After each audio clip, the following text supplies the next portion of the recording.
被告係乾豐國際集團主席，喺2003年至2023年期間，動用公司嘅資金進行多項嘅不法交易。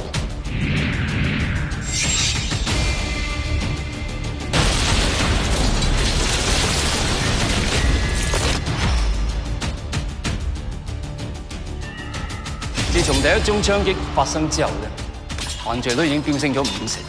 如果再拖落去，香港嘅治安只會越嚟越差。我哋嚟第一次嘅 ICAC 警方合作，合作愉快。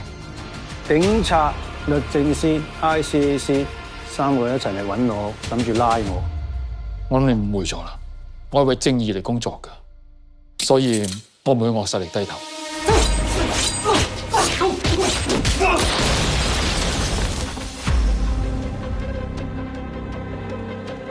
我只能夠話非常時期用非常手段，但係可能呢個係上天刻意嘅安排，佢要你行呢條路咧。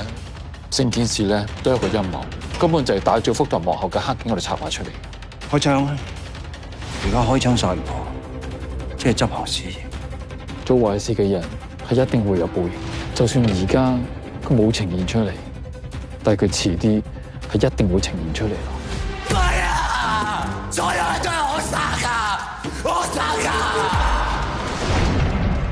所以喺嗰個時候，我就決定，我喺呢一度跌低，我要喺呢一度企翻起身。走！